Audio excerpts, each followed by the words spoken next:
हिसार शहर से इस वक्त एक बड़ी खबर निकल कर के आ रही है। आपको बता देते हैं, आज सुबह सुबह बालसमंद नहर टूट गई है, जिसकी वजह से पूरा पानी जो है वो बालसमंद के चारों तरफ गिर चुका है। खैर, अब देखने वाली बात यह है कि आखिरकार क्या होता है, क्योंकि फतेहाबाद और टोहाना की बात की जाए तो वहां पर भी काफ़ी ज़्यादा पानी जाने की वजह से बाढ़ग्रस्त एरिया जैसा माहौल बन चुका है, जिसकी वजह से सुभाष बराला इस वक्त हिसार पहुंच चुके हैं, जो इस पूरे मुद्दे के ऊपर बातचीत करने वाले हैं और साथ ही साथ बताने वाले हैं कि भाजपा और जजपा की क्या तैयारी है बाढ़ को लेकर के।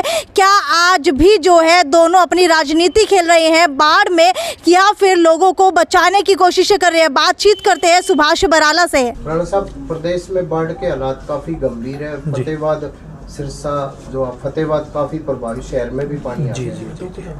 देखिए, पिछले कुछ दिन से बाढ़ का जो प्रकोप है, घग्गर नदी के माध्यम से जो पानी आया है, उसकी वजह से पहले हमारा अम्बाड़ा प्रभावित हुआ, फिर कैथल जिले का गुला चीका वो प्रभावित हुआ। उसके बाद पंजाब से होकर के जो पानी हमारे टोहाना में एंटर होता है, उसके कारण से टोहाना का हमारा जो जाखड़ ब्लॉक है खास करके वो ज़्यादा प्रभावित हुआ।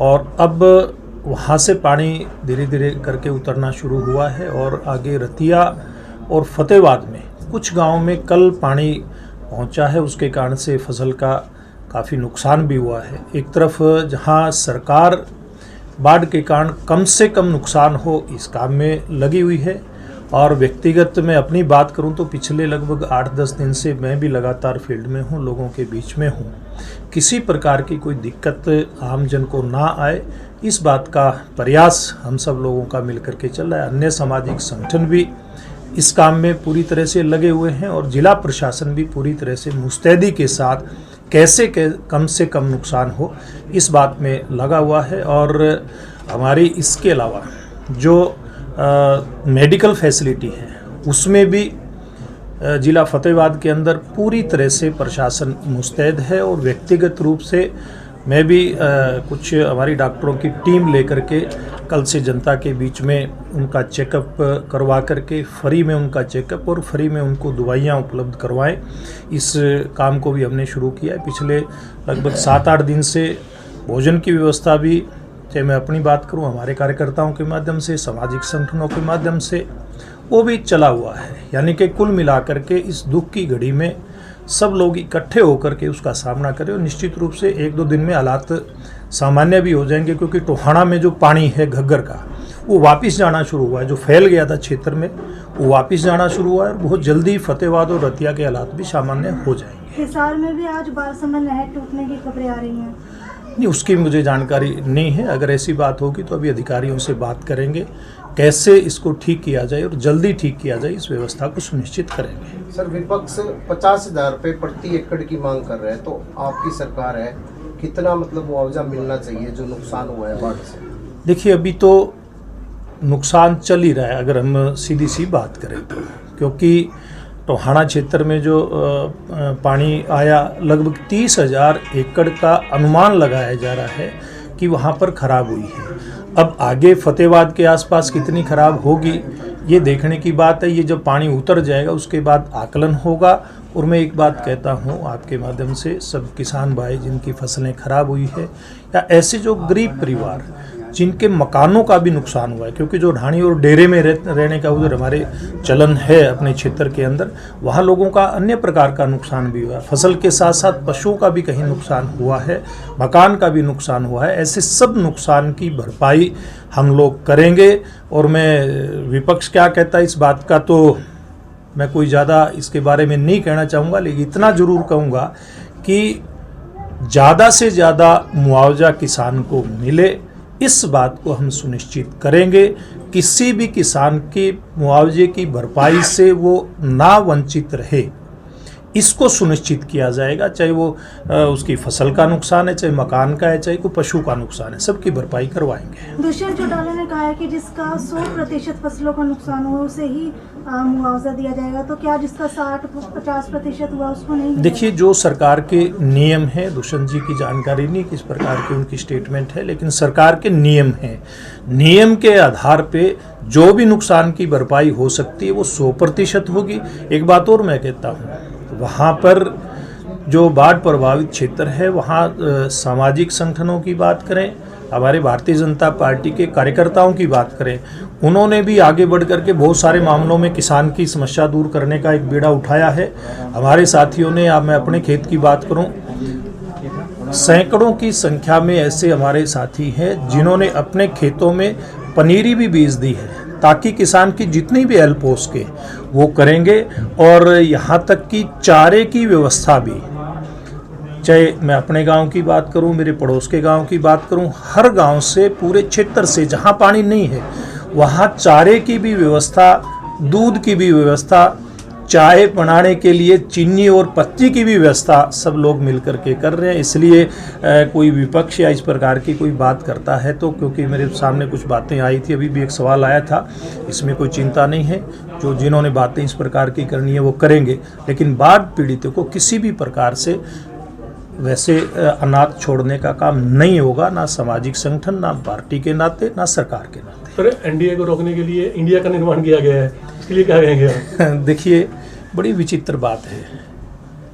अब वो, मैं कहीं सोशल मीडिया पे देख रहा था, कोई कंपनी, कोई भी कंपनी है, अगर उसका कोई गड़बड़ हो जाए, कोई उसका चेहरा अगर ख़राब हो जाए, वो नए उसके साथ, फेस के साथ अगर मैदान में आए तो किस प्रकार के हालात होंगे ये लोग समझ सकते हैं। और दूसरा एक बात और भी है, ये कांग्रेस पार्टी के अगुवाई में ये एक इसका गठबंधन का निर्माण हुआ है। और मैं समझता हूँ कभी कांग्रेस तिरंगे झंडा का उपयोग करती है। तिरंगा झंडा कितने साल से केवल एक ही अंतर है, निशान का ही, लोगों को गुमराह करने के लिए। अब वो एनडीए के खिलाफ इंडिया गठबंधन जो उसका नाम दिया है, इंडिया तो इंडिया है, लेकिन लोगों को धोखा देने के लिए अगर इन्होंने किया है तो वो चलने वाली नहीं है। झंडे का भी धोखा लंबा नहीं चला, लोगों ने समझ लिया भाई तिरंगा झंडा क्या है और कांग्रेस का झंडा क्या है।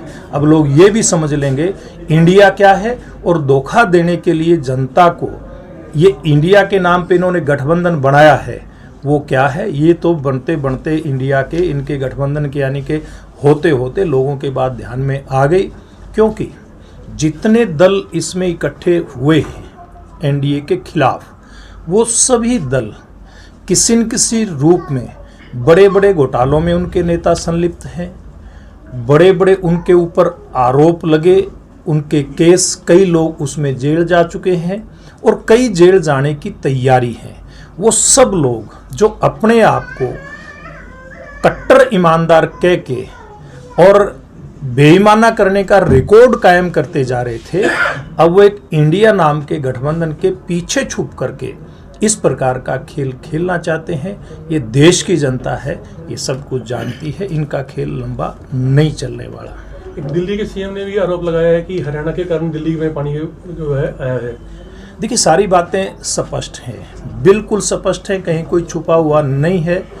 यमुना नदी कोई नहर नहीं है, नदी है, और जो बैराज है यमुना नगर के अंदर, वो बैराज और उस बैराज का जो पानी है वो कुछ क्वांटिटी में, कुछ मात्रा में कंट्रोल होता है, और जब उसका मात्रा उसकी पानी की बढ़ जाती है तो उसका कंट्रोल दूसरे के हाथ में नहीं रहता, वो बैराज के ऊपर से निकल करके आता है। मुझे लगता है वो आईआईटी के विद्यार्थी रहे हैं, चीज़ों को समझते, सारी चीज़ों को समझते हैं, उनको क्या पता नहीं है क्या बैराज का, डैम का क्या, इसके डेफिनेशन क्या है, इसकी वर्किंग किस प्रकार की है। केजरीवाल साहब हर चीज़ को जानते हैं, लेकिन उनको तो लोगों की आंखों में धूल झोंकने की आदत पुरानी है, आज की नहीं है। इसलिए वो ये आरोप लगाना बंद कर दें। ये दिल्ली की भी जनता जानती है और ये हरियाणा की भी जनता जानती है कि किस कारण से और क्यों दिल्ली के अंदर बाढ़ आई है। इससे ज़्यादा पानी तो कुछ साल पहले भी गया था, अभी तो 2-2.5 लाख क्यूसिक के आसपास गया है, 6 लाख क्यूसिक क्रॉस किया था, उस समय दिल्ली के अंदर बाढ़ नहीं आई।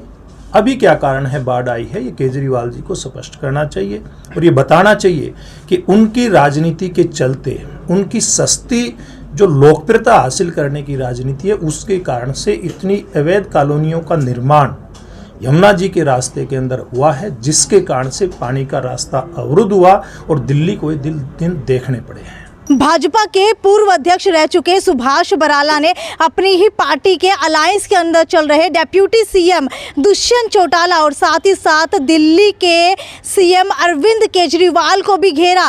वहीं जो है उन्होंने हरियाणा का जो पानी है वो दिल्ली के अंदर चला गया। हरियाणा की वजह से ही इस सवाल के जवाब में काफ़ी बार जो अरविंद केजरीवाल को घेरते हुए नजर आए और ये भी कह डाला कि क्या उन्हें नहीं पता कि वो इतने पढ़े लिखे हैं कि कहाँ से पानी कहां तक जाता है। वहीं अगर बात की जाए दुष्यंत चौटाला की तो उन्होंने नजरअंदाज करते हुए ये जवाब दिया कि मुझे नहीं पता कि दुष्यंत चौटाला ने ये स्टेटमेंट दी है या नहीं दिया, क्योंकि दुष्यंत चौटाला वहां पर बाढ़ग्रस्त एरिया का दौरा करने के लिए भी गए थे, लेकिन भाजपा का कोई भी नुमाइंदा किसी भी बाढ़ग्रस्त एरिया के अंदर जा करके अभी तक जो है सर्वे नहीं करके आए।